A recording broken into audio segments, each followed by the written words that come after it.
Hello everyone, welcome back to my channel. ये video सिर्फ और सिर्फ फिन निफ्टी से रिलेटेड होगी, तो उसको देखते हैं हम एक बार, क्योंकि इस बार फिन निफ्टी की एक्सपायरी मंडे को है, ट्यूसडे को नहीं है।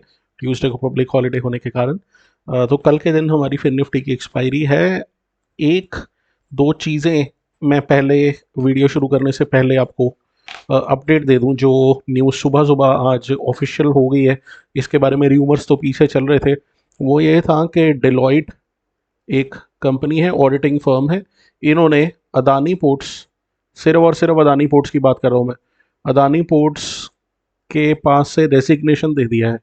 इन्होंने रिज़ाइन कर दिया है अदानी पोर्ट्स की ऑडिटर बनने से। ये सिर्फ और सिर्फ 1 ईयर के लिए ही इनके ऑडिटर बने थे, और उसके बाद इनको उस 1 ईयर में भी जो इन्होंने बेसिकली रिपोर्ट दी है, उसमें भी इन्होंने क्वालिफिकेशंस ही लगाई थी कि क्लियर कट चिट नहीं दी थी कि हाँ ये सब कुछ क्लियर है। तो ये थोड़ा सा इनकी आपस में मतलब कि कोई क्लैरिटी नहीं थी कि हाँ ये डेलॉयट ने इनको क्लीन चिट दे दिया, और अब तो इन्होंने बिल्कुल रिज़ाइन ही कर दिया है अदानी पोर्ट्स के पास से। अब रेजिग्नेशन के कारण ऑफिशियल में वो क्या बताएं, आपको ऑफिशियल नोट तो ट्विटर वगैरह पे या कहीं पे मिल जाएगा। इन्होंने कारण तो कुछ भी बताया हो ऑफिशियल, लेकिन ऑफ कोर्स हमको मतलब देखना पड़ता है कि एक्चुअल कारण क्या हो सकता है, रीडिंग बिटवीन द लाइंस जैसे हम बोलते हैं। तो एक्चुअल कारण मेरे को तो जो समझ में आ रहा है वो यही है कि इनको बाकी जो अदानी ग्रुप की कंपनीज थी उनके ऑडिटिंग करने के हक नहीं दिया गया। अगर आपको एक चीज़ याद हो, पीछे हिडनबर्ग की रिपोर्ट आई थी, हिंडनबर्ग की ये जनवरी फरवरी के अराउंड की बात है, और उसी टाइम पे हमारे अदानी के जितने भी स्टॉक्स थे वो क्रैश करे थे बहुत बुरी तरह से। अब उसके उनका आपस में मेन प्रॉब्लम इन्होंने जो निकाली थी वो यही थी, रिलेटेड पार्टी ट्रांजैक्शंस। इनका आपस में जो ग्रुप कंपनीज हैं उन्होंने आपस में कुछ लेन देन किया होगा या वो, तो उसमें वो कहते हैं क्लैरिटी नहीं है उनको, और कुछ ऑब्जेक्शंस भी उन्होंने लगाई थी। अब जो हमारे डेलॉयट है उसने भी रिलेटेड पार्टी ट्रांजैक्शंस की वजह से ही उन्होंने एक रीज़न दिया है कि हम रिज़ाइन कर रहे हैं। अब क्या ये इससे रिलेटेड है? तो हो सकता है इससे रिलेटेड हो, और इसका नेगेटिव इम्पैक्ट तो मार्केट में आएगा ही आएगा। इसके बारे में मैंने पहले तो न्यूज़ नहीं सुनी थी, कल ही मेरे को सुनने में आई है। अब हम कुछ लोग बोलते हैं कि न्यूज़ मार्केट में ऑलरेडी डिस्काउंटेड होती है। बिल्कुल होती है डिस्काउंटेड हमेशा, लेकिन अगर कोई सडन न्यूज़ आए या कोई एकदम न्यूज़ आए तो उसके बारे में हम कुछ कह नहीं सकते वो डिस्काउंटेड होती है कि नहीं, वो तो मार्केट ही बताएगी। कल एक चीज़ और है, कल सेबी ने सुप्रीम कोर्ट के अंदर अदानी से रिलेटेड ही अपनी रिपोर्ट फाइल करनी है। तो अदानी से रिलेटेड ही अपनी जो रिपोर्ट है, जो हिडनबर्ग के अराउंड ही इशू हुआ था, तो सेबी ने भी उसको जांच किया था। तो इन्होंने उसके रिलेटेड जो रिपोर्ट है ना, उसको भी कल के दिन ही प्रेजेंट करना है सुप्रीम कोर्ट में। तो ये भी एक ट्रिगर हो सकता है मार्केट के लिए। अब वो उस रिपोर्ट में क्या होगा क्या नहीं होगा वो तो I don't know. I am sure ये तो रिपोर्ट सुबह सुबह तो प्रेजेंट होने वाली है नहीं। तो एटलीस्ट मॉर्निंग सेशन में तो हमारे को ये जो ऑडिटिंग फर्म ने रिजाइन किया इसका ही नेगेटिव इम्पैक्ट देखने को मिलेगा। हो सकता है अगर अक्रॉस अदानी पोर्ट्स हम देखें तो या अक्रॉस अदानी शेयर्स हम देखें तो उसका नेगेटिव इम्पैक्ट आ सकता है। एक बार ये फिर निफ्टी को देख लेते हैं पहले। तो फिर निफ्टी का भी पैटर्न बिल्कुल वैसा ही है जैसा हमारा बैंक निफ्टी का बन रहा है। वही आपको यहाँ पे एक हेड एंड शोल्डर टाइप सा यहाँ पे बनता हुआ दिख रहा होगा। नेकलाइन हमारी ऑलरेडी ब्रेक हो चुकी है। एक और चीज़ यहाँ पे हो चुका है काम। हमने पीछे कुछ टाइम पहले ना इसकी एक्सपायरी हुई थी, तो उस टाइम पे हमने थोड़ा एनालिसिस करने की कोशिश करी थी इसकी। तो मैं एक बार 15 मिनट में आता हूँ और आपको फिर वहाँ दिखाता हूँ। तो 15 मिनट में अगर आप आओगे ना, तो हमने यहाँ से कुछ एनालिसिस करने की कोशिश करी थी कि अगर मार्केट नीचे की तरफ जाती है तो इसके क्या क्या टारगेट हमारे निकल के आते हैं। तो उन टारगेट्स को तो मार्केट ने पिछले कुछ दिनों में अचीव कर दिया है। यहाँ पे अगर आप देखो, ये फॉल में इसको भी कर गया, ये तो पहले ही हिट कर गया था, और उसके बाद इसको भी कर गया, और अब इसको भी कर गया। और ये लास्ट के 15 मिनट की कैंडल को हम नीचे ब्रेक करके इसने जो रीटेस्ट टाइप सा किया है, तो इसको मैं तो रीटेस्ट ही मान के चलूँगा। अब मेरे लिए यहाँ पे भी सिंपल है, जस्ट लाइक बैंक निफ्टी। अगर मार्केट इसके नीचे निकलती है तो इस नेकलाइन के नीचे, तो हमारा इसमें भी अच्छा फॉल आ सकता है। फटाफट से एक बारी लेवल नोट कर लेते हैं। मेरे हिसाब से इसके नीचे अगर 731 है तो 19700 का हम एक मेन लेवल लेके चलते हैं। 700 से नीचे अगर हमारी मार्केट गिरती जाएगी तो फिर हम नीचे की तरफ प्ले करते जाएंगे। 19750 से 75 से ऊपर निकलना शुरू करे तो फिर ही मार्केट कुछ थोड़ा सा ऊपर अप साइड को जा सकती है।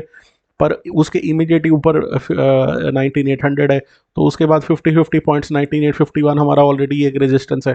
तो ये हमारे दो टारगेट हो सकते हैं अपसाइड के लिए। नीचे के लिए तो हम 19700 के नीचे बस ट्रेल करते जाएंगे एवरी 20-30 पॉइंट्स। इसमें मैं 30 पॉइंट्स का बफर रखूँगा और 30 पॉइंट्स के हिसाब से हम ट्रेल इसमें करते जाएंगे और देखते हैं मार्केट हमारे को कहाँ तक लेके जाती है। 15 मिनट में ना, या फिर इसको अगर मैं थोड़ा सा पीछे की तरफ भी लेके जाता हूँ तो मुझे यहाँ पे कहीं पे कोई और जोन दिख नहीं रहा जो मेरे को इसको सपोर्ट का काम करे। जो नेक्स्ट लेवल ये यहीं पे ही था, इसके बाद जो हमारा नेक्स्ट लेवल कुछ निकल के आता है तो यहाँ कहीं पे निकल के आता है 19,553। तो वो तो काफ़ी दूर है, पर 700 से नीचे देखे तो 150 पॉइंट से हुए कोई बहुत ज़्यादा ऐसा तो नहीं है कि उसको अचीव नहीं किया जा सकता। तो यहाँ पे एक लाइन लगा लेते हैं 750 के अराउंड, 550 के अराउंड आई मीन, और फिर 500 और उसके नीचे ये। अब हम क्या करें, अब इसके नीचे सपोर्ट जो सीधी निकल के आती है वो आती ही है रैंडमली। अब मार्केट अगर डिसाइड कर दे 600 के लेवल पे बीच में रुकना, वैसे तो साइकोलॉजिकल लेवल है वहाँ पे, अगर मार्केट डिसाइड करती है रुकने को तो वो रुक सकती है। फटाफट से एक बार ओपन इंटरेस्ट भी इसका चेक कर लेते हैं। तो जैसे बाय द वे यहाँ पे आप देख रहे हो ना, तो टारगेट काफ़ी बड़ा निकल के आ रहा है नीचे की तरफ को। तो हो सकता है नीचे कल के दिन काफ़ी अच्छा फॉल हमारे को देखने को मिल जाए अगर मार्केट नीचे की तरफ जाती है तो। अब साइड में मैं इंटरेस्टेड नहीं हूँ पर्सनली। अब यहाँ पे अगर आप इसका ओपन इंटरेस्ट देखो तो अब क्लियरली दिख रहा है कॉल साइड के ये बिल्कुल डोमिनेटिंग पोजीशन के अंदर बैठे हैं कॉल राइटर्स। और अब यहाँ नीचे अगर हमको देखें तो कहीं पे भी कोई ना बहुत ज़्यादा सिग्निफिकेंट ओपन इंटरेस्ट हमको दिख नहीं रहा। ये 20,000 तो थोड़ा सा दूर आ गया, तो ये तो अभी बैठे हुए हैं। अब आई होप ये कल के दिन अपनी पोजीशन को रोल ओवर करके इस तरफ को लेके आएंगे। ये ज़रूर मैं एक बार कहूँगा कि फिर निफ्टी जो है ना वो सेलर्स को टारगेट बहुत करता है अपनी एक्सपायरी वाले दिन। तो हो सकता है ये एकदम से अपसाइड को भी मूव कर जाए अपने सेलर्स के स्टॉप लॉस खाने के लिए, राइट। तो ये भी एक रीज़न हो सकता है कि अपसाइड को ये मूव कर जाए, बट अदरवाइज प्रेशर तो डाउन साइड का ही दिख रहा है। हमारे आरबीआई गवर्नर साहब ने भी कोई बहुत ज़्यादा अच्छी बातें नहीं हमारे को सुनाई फाइनेंशियल सेक्टर से रिलेटेड। इन्फ्लेशन भी का टारगेट भी उन्होंने थोड़ा सा बढ़ा के ही बोला अगले 1 साल का, और उसके बाद फिर ये न्यूज़ आ जाना तो फाइनेंशियल सेक्टर के लिए थोड़ी प्रॉब्लम वाली की बात है। आईटी वगैरह भी थोड़ा सा फिजल आउट होता दिख रहा है मेरे को। अपसाइड जाता तो है लेकिन फिर वही सेलिंग प्रेशर आ जाता है काफ़ी ज़्यादा। इवन आप एफएमसीजी देख लो, आईटीसी वगैरह, वो उनमें भी सेलिंग आई हुई है आजकल।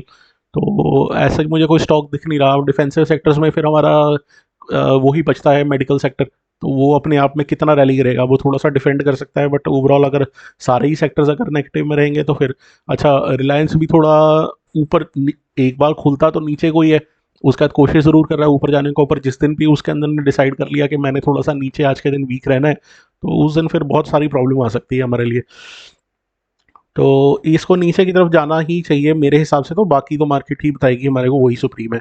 तो नीचे कॉल साइड का थोड़ा सा ओआई बहुत ज़्यादा बना नहीं हुआ, आई मीन पुट साइड का। अगर ये बना होता ना तो बहुत अच्छा रहता कि कल के दिन मार्केट थोड़ा सा कंसोलिडेट करके फिर ब्रेक करती ना तो बहुत ज़बरदस्त मूव देखने को मिलता। अभी भी नीचे डाउन साइड को ही जाएगा, बट मेरे को लगता है कि थोड़ा स्लो स्लो करके ना जाए। तो उसका थोड़ा सा आप ध्यान रखिएगा, क्योंकि या तो ओपन इंटरेस्ट होता तो फिर फटाफट स्टॉप लॉस कटते और हमारी पोजीशंस नीचे की तरफ जाती। अब ये लोगों को पहले ही पता है कि हम वीक पोजीशन में बैठे हुए हैं, तो जरा सा भी इनको प्रॉब्लम आनी शुरू हुई है फटाफट से अपने स्टॉप लॉसेज या जो भी लेके भाग जाएंगे। तो ऐसी सिचुएशन में बहुत बड़ा मूव मेरे को आता दिखता नहीं है, क्योंकि ओआई बहुत ज़्यादा खड़ा नहीं है। देखते हैं शार्प मूव आता है कि नहीं आता। ये था हमारा छोटा सा फिर निफ्टी का एनालिसिस। आई होप आपको वीडियो पसंद आया होगा। वीडियो पसंद आया तो लाइक और सब्सक्राइब जरूर करिए और कमेंट जरूर करिए। Thank you very much.